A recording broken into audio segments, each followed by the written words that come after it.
2 साल बेमिसाल। और अब देखिए आपका अपना न्यूज़ 24 एक्सप्रेस नए अंदाज। नमस्कार, आप देख रहे हैं न्यूज़ 24 एक्सप्रेस और मैं हूं नेहा परिहार आपके साथ। आइए रुक करते हैं आज के बुलेटिन की ओर। विगत दिनों मध्य प्रदेश कांग्रेस कमेटी के आह्वान पर जिला कांग्रेस नरसिंहपुर के आदेश से सभी ब्लॉक स्तर पर कार्यकर्ताओं की बूथ सेक्टर मंगलम विस्तार हेतु बैठक करेली रेस्ट हाउस में संपन्न हुई, जिसमें पूर्व विधायक नरसिंहपुर सुनील जायसवाल व पूर्व विधानसभा कांग्रेस प्रत्याशी लाखन सिंह पटेल मौजूद रहे। कांग्रेस संगठन को वार्ड स्तर पर बूथ स्तर पर मजबूती देने हेतु बूथ सेक्टर व मंडलम की नव नियुक्तियां की गई। वहीं कांग्रेस पार्टी की कार्यकारी अध्यक्ष लाखन सिंह पटेल से हमारे चैनल न्यूज़ 24 एक्सप्रेस ने की खास बात। अनेकों कांग्रेस के संगठन स्तर व अनेकों विषयों पर चर्चा की। कांग्रेस पार्टी की आगामी चुनाव के पूर्व संगठन के विस्तार पर क्या है कांग्रेस पार्टी का आगामी प्लान। कई दिनों बाद कांग्रेस में सुगबुगाहट दिखाई पड़ रही है। जिला कांग्रेस कमेटी नरसिंहपुर, ब्लॉक, मंडल, कमंडल, सेक्टर, आज एकाएक कांग्रेस हरकत में आई है। इसके पीछे क्या है, क्या चल रहा है मध्य प्रदेश कांग्रेस कमेटी में, इसके पहले देखा था कि माननीय विधानसभा अध्यक्ष ने भोपाल में कहा भी था कि बूथ बाय बूथ हम घर जाएंगे, मतदाता के घर जाएंगे, संपर्क करेंगे लोगों से, योजनाएं बताएंगे, शिवराज सरकार की क्या नाकाम योजना चल रही है। और उस विषय पे हमारे साथ कार्यकारी कांग्रेस के अध्यक्ष लाखन सिंह जी पटेल पूछेंगे क्या चल रहा है। आज करेली कांग्रेस में यहाँ बैठक ली गई है कांग्रेस कमेटी की, इसके पीछे क्या है, आगे इनकी क्या रणनीति है कांग्रेस को लेके, क्या करेंगे, पब्लिक के पास क्या जाएंगे, क्या कहेंगे पब्लिक से, क्या है रणनीति, पूछेंगे क्या है आपकी रणनीति कांग्रेस की। कांग्रेस की रणनीति जो है, बूथ पर जाके एक एक समझ लो कार्यकर्ता एक एक पेज प्रभारी बना के और एक एक जो सबसे अंतिम पंक्ति का जो व्यक्ति है उसकी जो समस्या है उसको भाजपा सरकार की जो जन विरोधी नीति, महंगाई, जो कमियां हैं सरकार में, अभी देख रहे हैं आप कि महंगाई चरम पे है और महंगाई चरम पे है। हर वर्ग का व्यक्ति जो है परेशान है, त्रस्त है सरकार से। कोरोना में पिछले साल में अभी जो महामारी आई थी, ना तो सरकार जो है रेमडेसिविर इंजेक्शन की व्यवस्था कर पाई, ना ऑक्सीजन की व्यवस्था कर पाई, ना हॉस्पिटलों में बेडों की व्यवस्था थी। और तो और जो है राहत के नाम पे, जहां पहले 4 लाख की घोषणा की थी, पर बाद में 1 लाख की घोषणा की थी, अब बाद में पता चला कि 50,000 रुपये मिलेंगे। मृत्यु, जिसका परिवार के व्यक्ति की मृत्यु हुई है, कोई भी राशि आज तक जो है कोरोना में जो है सरकार नहीं दे पाई। पूरी तरह से भाजपा सरकार, चाहे केंद्र सरकार हो चाहे राज्य सरकार हो, फेल हो चुकी है। और किसान बहुत परेशान है, क्योंकि न तो किसान के लिए रेट है और अनाज जो है कम रेट पे बिक रहा है। महंगाई में डीजल पेट्रोल जो है 100 से ऊपर जा रहा है। कहीं ना कहीं कांग्रेस का जो स्ट्रक्चर है बूथ लेवल से लेके और ऊपर तक कहीं ना कहीं कमजोर तो है कांग्रेस, ये तो मानती है, इसीलिए आज आपकी बैठक यहाँ हो रही है। नहीं, ये क्या है, कांग्रेस में 2018 के पहले माननीय राष्ट्रीय अध्यक्ष राहुल गांधी जी ने मंडलम, सेक्टर, बूथ कमेटी के गठन कराए थे। उस गठन होने के बाद से कांग्रेस मजबूत हुई थी और उससे कांग्रेस की जो है मध्य प्रदेश में सरकार बनी थी। परंतु जहां मंडलम 30 से 35 बूथ पर बनाए जाते थे, वो अब जो है 10 से 15। मऊरानीपुर विधानसभा में रश्मि आर्य को अपना दल ने अपना प्रत्याशी बनाया। भाजपा के कार्यकर्ताओं ने जगह जगह माला पहनाकर उनका स्वागत किया। लेकिन पब्लिक जो जनता है ना, लौट के उसी की तरफ आती है कि भैया काम करे वाले तो बेही हते और बेही कर सकत। इसलिए करे कि सारे दलों ने सर्वे कराया, 3 सर्वे हुए, 5 सर्वे हुए और पूरे क्षेत्र की जनता ने, अगर 100 लोगों से पूछा गया तो कम से कम 95 लोगों ने कहा कि डॉक्टर रश्मि आर्य पप्पू सेठ, मऊरानीपुर के लोगों की पसंद, पूरे विधानसभा के लोगों की पसंद डॉक्टर रश्मि आर्य पप्पू सेठ, क्योंकि इनका काम था, योग्य है, पढ़ी लिखी है, महिला है, साथ ही उन्होंने अधिकारियों से काम लेना डॉक्टर रश्मि आर्य पप्पू सेठ को आता था। अगर गांव के ट्रांसफार्मर फूक गए तो अब तो पन्ना कई गांव में 15 दिन 10 दिन कोई पूछने वाला नहीं है, बदलते नहीं है। साथियों, थाने में लोगों को नाजायज लूटा गया, पैसा वसूला गया, तमाम कोई सुनवाई नहीं हुई। हम तो हर एक थाने की बात कहते हैं, जिनको जनता ने चुना था उनका फोन ही नहीं उठा साथियों। इसलिए नहीं उठा कि वो तो बदनाम है कि साथियों 2-3 घंटा नहाने के बाद पूजा से लेके तमाम सजने में संवरने में अब भारतीय जनता पार्टी ने उनको पूरा मौका दे दिया कि अब 24 घंटे सजो संवरो बाल खींचो, नहीं कह रहे जो भी करना हो करो, अब आप स्वतंत्र हैं, घर पे जाके आराम करो साथियों। क्योंकि जो जनता का काम नहीं करेगा उसके साथ यही असर होना है, चाहे हम हो, चाहे आप हो, चाहे कोई हो। हम कह रहे हैं कि सारे विधायकों के टिकट रिपीट हो गए, चाहे गरौठा हो, चाहे झांसी हो, चाहे बबीना हो।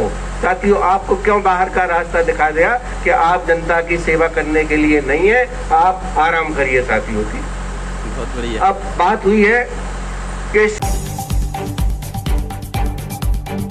शासकीय दिग्विजय कॉलेज में जन भागीदारी शुल्क 30 रुपए से बढ़ाकर 430 रुपए कर दिया गया है, जिसका विरोध लगातार छात्र छात्राएं कर रहे हैं। इस दौरान आर्थिक रूप से कमजोर छात्र छात्राओं की मदद के लिए वार्ड नंबर 42 बसंतपुर क्षेत्र के पार्षद ऋषि शास्त्री सामने आए और अपने एक माह का वेतन 7,700 रुपए दान कर छात्र छात्राओं के लिए जन भागीदारी शुल्क जमा करने की पहल की। इसकी शुरुआत करते हुए आज पार्षद ऋषि शास्त्री ने 3 विद्यार्थियों का शुल्क जमा किया, जिसमें दिव्यांग और अन्य आर्थिक रूप से कमजोर वर्ग के विद्यार्थी शामिल हैं। पार्षद ऋषि शास्त्री का कहना है कि जब वे इस कॉलेज में पढ़ते थे तब उनके पास भी फीस जमा करने के पैसे नहीं थे, तब उनकी फीस कॉलेज के प्राध्यापक जमा करते थे। अपने उन्हीं दिनों को याद करते हुए ऋषि शास्त्री ने जन भागीदारी शुल्क के रूप में लिए जा रहे 430 रुपये को अपने वेतन से देने का निर्णय लिया। ऋषि शास्त्री दिग्विजय महाविद्यालय में जन भागीदारी समिति के सदस्य भी हैं। ऐसे में उन्होंने आर्थिक रूप से कमजोर छात्र छात्राओं के दर्द को महसूस किया और 20 विद्यार्थियों के लिए अपने एक माह का वेतन जमा किया। पार्षद ऋषि शास्त्री समाज सेवा के काम में निरंतर जुटे रहते हैं। वहीं वह शहर के पशु प्रेमी के नाम से भी जाने जाते हैं। गौ सेवा के क्षेत्र में आगे रहने वाले ऋषि शास्त्री ने जन भागीदारी शुल्क जमा नहीं कर पाने वाले विद्यार्थियों की मदद के लिए अपना हाथ बढ़ाया और उन्होंने 20 छात्र छात्राओं के प्रवेश शुल्क जमा करने का जिम्मा उठाया, जिसके तहत अपने एक माह का वेतन 20 छात्र छात्राओं के लिए जमा कराया, ताकि फीस के अभाव में कोई भी विद्यार्थी अपनी शिक्षा से वंचित न रहे। बताएंगे किस तरह से स्टूडेंट का मदद कर रहे हैं? आप खुद भी एक स्टूडेंट रह चुके हैं, जो बच्चे असमर्थ हैं फीस जमा करने में, कैसे मदद कर रहे हैं? मैं दिग्विजय कॉलेज का पूर्व छात्र रहा हूं, वर्तमान में जन भागीदारी सदस्य भी हूं, साथ ही बसंतपुर वार्ड नंबर 42 का पार्षद हूं। आज यह पहल मुझे इसलिए भी दिमाग में आई क्योंकि जब मैं पढ़ाई किया करता था, मेरे पापा पंडिताई करते हैं और यहाँ के प्रोफेसरों ने, एक समय था कि मेरी शुल्क देने की स्थिति नहीं रहती थी, तो यहाँ के प्रोफेसर, चाहे भाटिया सर हों, चाहे श्रीवास्तव सर हों, इन लोगों ने मिल करके हमारी शुल्क दिया करते थे। वो दिन आज भी मुझे याद है। उसी दिन को स्मरण करते हुए मैंने अपने नगर निगम से जो हमें मानदेय मिलता है 7,700 रुपये, उस मानदेय से 20 बच्चों की मदद करने की पहल, जन भागीदारी शुल्क देने की पहल आज स्टार्ट हमने प्रारंभ की है। यह पहल मैं हर वर्ष करने का प्रयास करूंगा और साथ ही जब तक स्थिति रहेगी, जैसी स्थिति रहेगी, मैं छात्रों के साथ खड़ा रहूंगा, मदद करूंगा। इसी बीच हमारे छात्र से एक निवेदन, अनुरोध भी आया है कि जो निःशक्त छात्र होते हैं, 40% से अधिक जो शासन का निर्देश होता है, ऐसे में जन भागीदारी शुल्क उनसे ना ली जाए, उनकी जन भागीदारी शुल्क माफ़ की जाए। जन भागीदारी सदस्य होने के नाते मैं जन भागीदारी अध्यक्ष एवं प्राचार्य से इस विषय में प्रस्ताव पारित करते हुए ऐसे बच्चों की शुल्क ना लेने जाने का निर्णय लेने की मांग भी करूँगा और लगातार इस तरीके की पहल चलती रहेगी। ऋषि शास्त्री, जन भागीदारी सदस्य एवं पार्षद, राजनांदगांव। मेरा एक पूर्व छात्र था ऋषि शास्त्री, कॉलेज का प्रेसिडेंट भी रहा है, वर्तमान में वो पार्षद भी है। तो मुझसे बीच बीच आकर मिलता है और ये कहता है सर मैं छात्रों की कुछ मदद करना चाहता हूँ। तो मैंने उसको ये बताया कि अभी जो जन भागीदारी शुल्क लिया जा रहा है, तो वैसे तो प्राय बच्चे 400 रुपये दे ही देते हैं, कोई दिक्कत नहीं आती। फिर भी कुछ ऐसे निडी बच्चे अवश्य होंगे जिनको शायद 400 रुपये देने में दिक्कत आएगी। तो मैंने उसको ये सुझाव दिया, अभी चाहो तो ऐसे बच्चों की मदद कर सकते हो।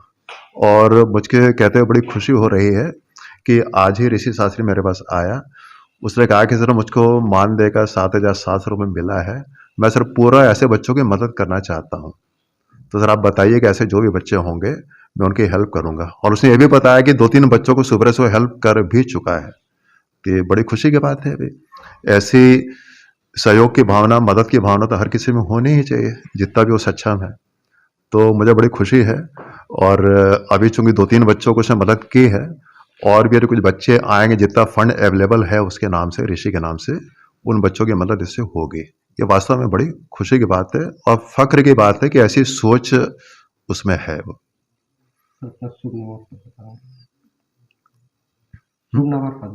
है पूरा पद बता दें। हाँ, मैं doctor HS Bhatia, head of the department, commerce department, government Digvijay college, Rajnandgaon. जी बताएंगे किस तरह से जो अपना पार्षद है ऋषि शास्त्री, वो किस तरह से आप लोग की मदद करते हैं? भैया देखिए, मेरी आर्थिक स्थिति है जो वो थोड़ी ख़राब चल रही है, तो बुक्स और ये मतलब फ़ीस पे करने में थोड़ी दिक्कत आ रही थी मेरे को, जिसमें भैया ने ना मेरी बहुत मदद की है। मेरे को बुक्स भी दिलवाई हैं और फ़ीस भी मेरी पे की है, और मैं आगे पढ़ना चाहता हूँ। और फ़ीस ना रहते मेरे को लग रहा था मैं पढ़ नहीं पाऊँगा, लेकिन भैया ने मेरी पूरी समर्थन किया है। तो भैया ने 430 था यहाँ का कुछ पे करना था, तो उसमें से भैया ने मेरी पूरी मदद की, मेरा फ़ीस भी पे किया, और मैं अभी मैं थोड़ा ठीक है, मेरा अभी थोड़ा सही लग रहा है मेरे को। ऐसे कौन से ईयर में पढ़ रहे हो? फर्स्ट ईयर में हूँ मैं। नाम बताइए अपना। दलजीत सिंह नाम है मेरा। वक्त हो चला है एक छोटे से ब्रेक का, फिर मुलाकात होगी ब्रेक के बाद।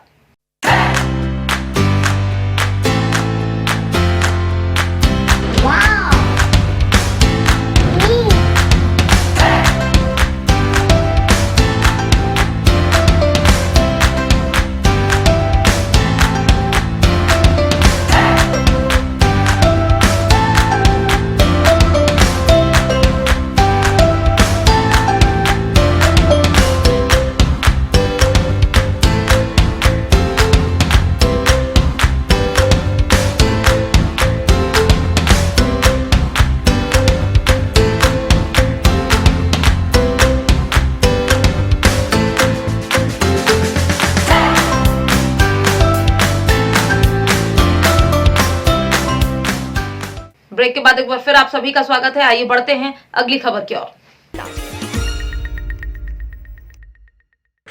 साहिबगंज जिले के राजमहल प्रखंड क्षेत्र के अंतर्गत दरला पंचायत के दरला गांव में नेहरू युवा महतो बगान फुटबॉल मैदान में रविवार को 3 दिवसीय फुटबॉल प्रतियोगिता का समापन किया गया। इस दौरान मुख्य अतिथि भारतीय जनता पार्टी के ओबीसी मोर्चा के राष्ट्रीय मंत्री कृष्णा महतो उपस्थित रहे एवं विजेता टीम टाटा जमशेदपुर को 25,000 रुपये व छेदीलाल महतो के हाथों द्वारा उपविजेता टीम JK जमालपुर को 20,000 रुपये नकद पुरस्कार दिया गया। वहीं तृतीय एवं चतुर्थ टीम को 5-5 हजार रुपये नकद पुरस्कार दिया गया है। एवं क्लब के अध्यक्ष उत्तम महतो ने बताया कि लगातार 17 वर्षों से 3 दिवसीय फुटबॉल प्रतियोगिता 16 टीमों का किया जा रहा है। मौके पर चेतन बास्की, सचिव संजय महतो, कोषाध्यक्ष माइकल टूडू, उप सचिव अजय महतो, अरविंद महतो सहित अन्य उपस्थित रहे। मैं उत्तम कुमार महतो, पिता स्वर्गीय बेनीलाल महतो, ग्राम दरला घाट का निवासी हूँ। मैं वर्ष 2017 साल लगभग होने चला है ये फुटबॉल का आयोजन। तब से मैं इस मैदान पर सहभागिता देते हुए काम कर रहा हूँ और बच्चों को ये कह रहा हूँ कि भाई बढ़िया शारीरिक विकास हो, मानसिक विकास हो और आगे चल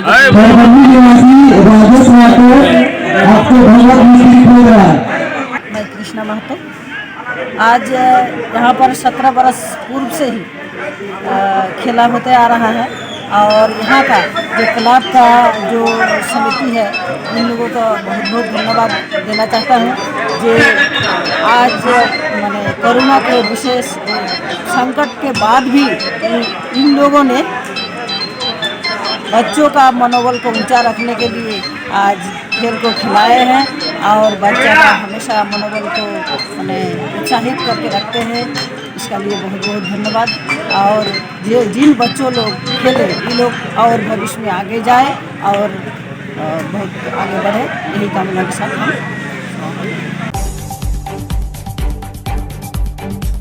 उज्जैन संभाग के पूर्व संगठन मंत्री जितेंद्र जी लिटोरिया के मध्य प्रदेश खादी एवं ग्राम उद्योग आयोग के अध्यक्ष बनने के पश्चात ताल नगर प्रथम आगमन पर भारतीय जनता पार्टी मंडल ताल द्वारा भाजपा कार्यालय पुरानी नगर पालिका के सामने संजय बंटी जी पितलिया के निवास पर भव्य स्वागत अभिनंदन किया एवं पंडित दीनदयाल उपाध्याय, पंडित श्यामा प्रसाद मुखर्जी के चित्र पर माल्यार्पण कर दीप प्रज्वलित किया गया एवं बूथ विस्तार कार्य योजना को लेकर चर्चा की गई।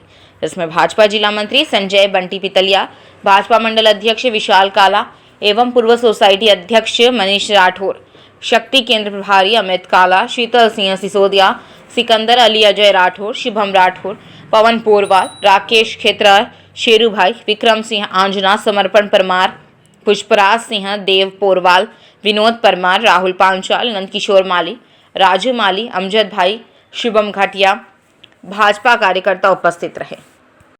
आज आपका आलोट और ताल में जो दौरा, इसका क्या उद्देश्य है? अभी हमारा पार्टी के महापुरुष पार्टी श्रद्धेय कुशाभाऊ ठाकरे जी का जन शताब्दी वर्ष चल रहा है, तो पार्टी का कोई भी कितने से छोटा बड़ा कार्यकर्ता हो, सब बूथ पे जा रहे हैं जी। मैं भी उसी दृष्टि से आज यहाँ आलोट वगैरह और मंदसौर में भी जा रहा हूँ। बूथ को लेके हम सब लोग काम कर रहे हैं। ठीक है, तो हमारा पार्टी का मजबूत। ठीक है, धन्यवाद।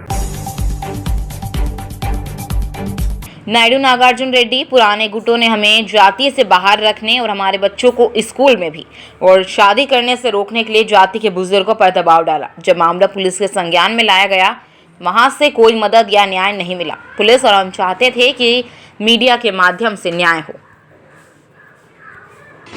రెక్కాడితేనే కానీ డొక్కాడిని ఊరిగంటి రెడ్లు, వేటపాలెం మండలం కొత్త ఇల్లు రెడ్ల బజారు గత 70 సంవత్సరాలుగా నివాసం ఉంటున్నారు. పూర్వీకుల భూముల్లో ఇల్లు వేసుకుని 20 కుటుంబాలు ఎంతో సంతోషంగా జీవించసాగుతున్నాయి. అక్కడికి ఒక వ్యక్తి వచ్చి కలిసి ఉంటున్న ఆ కాలనీని 2 ముక్కలు చేయించాడు. కుల పెద్దలతో మాట్లాడి 5 కుటుంబాలను వెలివేయించాడు. కులం నుంచి వెలివేయించే అనాగరికత సాంప్రదాయం ఇప్పటికే అమలు జరగడం ఎంతో దారుణమైన విషయం. కుల పెద్దలు ఆ 5 కుటుంబాలని కులంలోకి చేర్చుకోవాలంటే ఒక్కొక్కరికి 25,000 చొప్పున కట్టాలని డిమాండ్ చేశారు. అయితే వాళ్ళు పోలీసుల్ని, జిల్లా కలెక్టర్ని ఆశ్రయించారు. అయినప్పటికీ ప్రయోజనం లేకపోవడంతో మీడియాను సంప్రదించి మీడియా ద్వారా వాళ్ళకి న్యాయం జరుగుతుందని చెప్పి వచ్చారు. అసలు ఎవరు ఆ వ్యక్తి, ఎందుకు కుల పెద్దలు 5 కుటుంబాలను వెలివేశారో వాళ్ళ మాటలోనే చూద్దాం.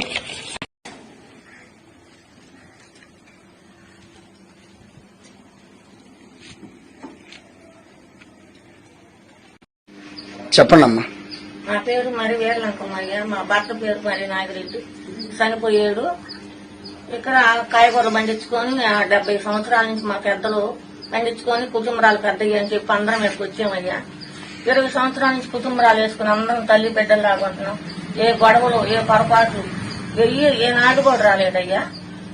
ఈ నావిడి నాగార్జున రెడ్డి, దొడ్డు రాజేశు, నావిడి వెంకటరెడ్డి, నావిడి రవిచంద్రారెడ్డి పాతకచ్చలు కడుపులో పెట్టుకుని మమ్మల్ని 4 చేడపూరు కంటే నాగార్జున రెడ్డి వచ్చి 4 ముక్కలు చేసేసి తగులు పెట్టేసి ఎందుకు చేశారు ఇట్లా ఏందని అడిగి మేము మీటింగ్ కాడని పిలిచి 3 సార్లు కొట్టి ఎందుకు గందరగోళం చేసి కుల పెద్దలు నావిడి రవిచంద్రారెడ్డి, నావిడి వెంకటరెడ్డి, బోరెడ్డి నాగార్జున రెడ్డి, నావిడి మస్తాన్ రెడ్డి, బక్కా నగేష్ పిలిచి మాట్లాడతామని పిలిచి ఇక అవంతా మీరు పొలంలో ఎలేసారయ్యా, మమ్మల్ని ఏం చేస్తే ఎలేసారయ్యా, మేమేం తప్పు చేశాం.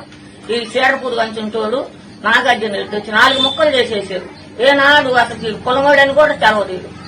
మమ్మల్ని పాత కచ్చలు కడుపులో పెట్టుకుని వాళ్ళ అన్నదమ్ములు బిడ్డలు కలిసి పాత కచ్చలు కడుపులో పెట్టుకుని ఈ రోజున మా బిడ్డలు ఎంతకేలేసారు అని బయలుకు కూడా వెళ్ళకోకుండా బిడ్డలు పురుగు మంది తెచ్చుకొని తాగపోతేనే నా బిడ్డలు ఏమవుతారు, నా భర్త అయిపోయాడని నా బిడ్డలను బయటకు కూడా వెళ్ళకపోకుండా మానిపించి నా ఇద్దరు పెట్టుకొని కళ్ళలో పెట్టుకొని చూస్తున్నాను. నా బిడ్డలు ఆడకన్నా వెళ్ళాలన్నా ఏం చేస్తే మా పొలంలో పెద్దల్లో తీశారయ్యా. ఏమి నేరం తీశారో చెప్పమను. ఈ నాగార్జున రెడ్డి చేసిన దానికి ఈ రోజున 4 ముక్కలు చేసి చీడపురుగులాగా ఏరుపడి ఈ సంగతి రాష్ట్రం మొత్తం తెలుసయ్యా. పాత కచ్చలు కడుపులో పెట్టుకుని వీళ్ళు అన్నదమ్ములు బిడ్డలయ్యా. ఇట్లా చేసి నన్ను చిత్రవాద అనుభవిస్తున్నారయ్యా. లాయర్ గారు ఈ రోజుల్లో కూడా మరి కులం నుండి వెలివేయటాలు అరాచకాలు ఇంకా నడుస్తున్నాయా? వేటపాలెం మండలంలో కొత్తిల్లు రెడ్ల బజార్లో 5 కుటుంబాలని ఓరిగన్ రెడ్లను వెలేశారు కుల పెద్దలు. మరి దీనిపై మీ స్పందన ఏంటి? కుటుంబాలు ఈ 5 కుటుంబాలు న్యాయం కోసం నా వద్దకు వస్తే మానవతా దృక్పథంతో వారికి నేను న్యాయ పోరాటం ఫ్రీగా అందిస్తాను. అయినా ఈ రోజుల్లో ఎవరైనా ఎన్ని కుల పెద్దలు వెలయటాలు, ఎప్పుడో అనాగరిక కాలంలో చదువు లేని రోజుల్లో వాళ్ళు ఒక గుడి దగ్గరికి చేరి లేదా ఒక రచ్చబండ దగ్గరికి చేరి న్యాయం చేసుకునేవారు. ఇప్పుడు కోర్టులు వచ్చినాయి, ప్రజలకు సేవ చేయడానికి పోలీసు వ్యవస్థ వచ్చింది. వీళ్ళందరినీ వదిలిపెట్టి ఎవరో 4 కుల పెద్దలను పెట్టుకుని వాళ్ళ చేత వినియోగించుకోవటాలు, ఆ కుల పెద్దలు ఒకరు కొమ్ము కాయటాలు, ఒకరిని బాధించటాలు జరుగుతుంది. ఈ కుల పెద్దలు కూడా న్యాయ పోరాటం అనేది క్షీణించిపోతుంది. వాళ్ళు కూడా స్వార్థపరులైపోయి, ముందుకు బానిసలైపోయి, డబ్బుకి లొంగిపోయి ఒకవైపు కొమ్ము కాస్తున్నారు. అందువల్ల ఏంటంటే ఈ డబ్బు అభివృద్ధి చెందుతున్న రోజుల్లో వీరిని మనం తీసివేసి వాళ్ళు గనక సమాజంలోకి వస్తే వాళ్ళకి న్యాయం చేస్తామని నేను సభముఖంగా వినియోగించుకుంటున్నాను. आज के बुलेटिन में फिलहाल इतना ही। बने रहिए न्यूज़ 24 एक्सप्रेस के साथ। नमस्कार।